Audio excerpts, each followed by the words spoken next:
The gospel is centered not so much in our love for God, but in God's love for us.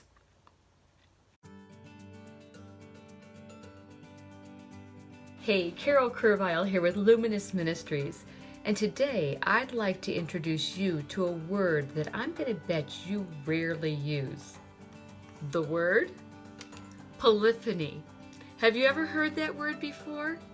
Not one that rolls off the tongue every day, I don't think, but if you're musical at all, you might have encountered the word here or there, because it basically means music with two or more musical parts playing simultaneously, each forming kind of like an individual melody of sorts.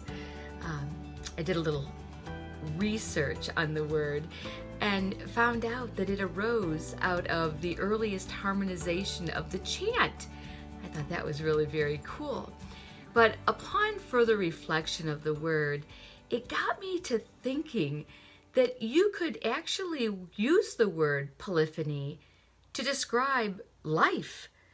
After all, life is a bit of a symphony with all kinds of different sounds going on all around us that are meant to harmonize with God's will. Everything we think, say, and do is meant to harmonize with God's will and connect us to God in some way.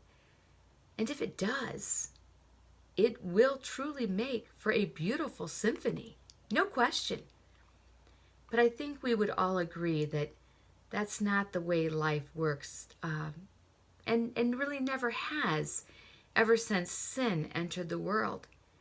We don't always make the best sounds, and perhaps some of you are feeling like some of the things that are happening in our nation right now is grieving your heart for the issues of injustice, for the issues of heartache, for the issues of despair, for the sad things that are happening throughout our country. It isn't feeling like it is a harmonious polyphony of sorts. And I guess we all have to ask ourselves the questions, the important questions, like, can we honestly say that all of our thoughts, actions, and deeds are simultaneously in sync with God? That's a question that deserves being asked every day. Maybe we could ask ourselves, how are we responding to the latest news of the day? What are we specifically doing in our own sphere of influence to create a more peaceful and loving and just world? Ask yourself, do you think that you are in God's will as perfectly as He desires for you to be? I think those are all fair and important questions. And so I'd like to ask you to consider 3 suggestions that I think might be able to help us in that realm. And one is, what is a repeatable phrase that would better help you to be in sync with God's will for your life? A repeatable phrase. Maybe it's just a couple of words. Maybe it's one word. Maybe it's a full sentence. But I'm thinking about something like, one of my favorites happens to be, Jesus, I trust in you. Jesus, I trust in you. Jesus, I trust in you. Or maybe, come, Holy Spirit. Come, Holy Spirit. Just saying those simple words will hopefully generate more of a feeling of peace and harmony and justice in our world than thinking other thoughts. So a repeatable phrase that puts you better in sync with God, and something that can be repeated hundreds of times a day, maybe even thousands of times a day, quite seriously. But the point is that it will bring you back to your core, that it will bring you back to Jesus, who resides in the sanctuary of your own soul, right in your own body. I like to think about my soul as my own inner private sanctuary. So that was my first suggestion. A second simple suggestion for helping to create a harmonizing polyphony is to ask yourself a 3-word question. Very simply, so now what?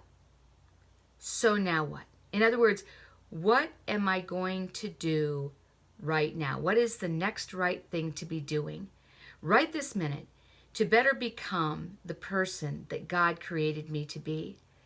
Maybe you need to apologize to someone who you know you've hurt or irritated in some way. Maybe you need to make a meal for someone who could really use a kind gesture. Maybe it's something as simple as a quick phone call to someone who God has planted on your heart. All three of those suggestions can be done very quickly and easily. And the question that you're asking yourself is, so now what? So what's keeping you from making that apology, doing a random act of kindness, or just doing something that is going to help lift another person's spirit? My third suggestion, and these are all simple things really, for helping to bring about a harmonizing polyphony into our world, is to embrace the Sacred Heart of Jesus. And maybe you've never heard that phraseology before, the Sacred Heart of Jesus. But in fact, embracing the Sacred Heart of Jesus is so important in the Catholic faith that the Catholic Church dedicates the entire month of June to this one thing, embracing the Sacred Heart of Jesus. In case you're unfamiliar with that term, and you might be, the Sacred Heart of Jesus is a simple devotion to Jesus' Sacred Heart that's celebrated every year throughout the world on the day after Corpus Christi. So this year, Corpus Christi is this Thursday, June 11th. So that means the Sacred Heart of Jesus will be celebrated this Friday on June 12th. And it's actually been around for quite a long time. It was first celebrated in 1670, so that was a long time ago. And then it was established as an official feast day in 1765. But it has its origins clear back in the 11th century, so a long, long time ago. It's been around for quite a while. In 1873, in fact, the devotion to the Sacred Heart was formally approved by Pope Pius IX, and 26 years later, in 1899, Pope Leo XIII very urgently recommended that all bishops throughout the world observe this feast day of the Sacred Heart of Jesus in all of their dioceses. That's how important he thought it was. So today, the Solemnity of the Sacred Heart is celebrated, like I said, throughout the world, and it's going to happen on Friday, June 12th. But it's so important that it's something we're celebrating every single day. And here's why. And here's the point that I really want you to absorb. The prayer of the Sacred Heart of Jesus. There are lots of prayers for this and also novenas. But the prayers and the novenas are all about reminding us of the depth of God's passionate love for each one of us. And that's something that can and should be celebrated each and every day, don't you think?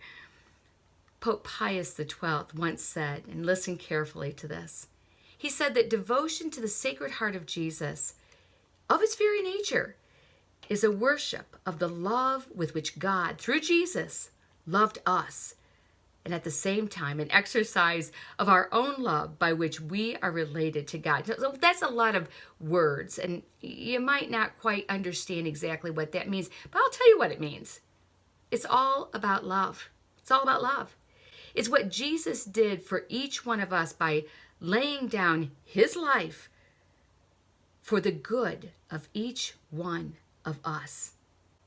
And it has been said that the deeper we grow in our Catholic and apostolic faith, the more we realize that the gospel is centered not so much in our love for God, but in God's love for us. And that's essentially what the devotion to the Sacred Heart of Jesus is all about. God's great love for us. And that is we're celebrating for sure. Every day, not just one day a year, even just the month of June.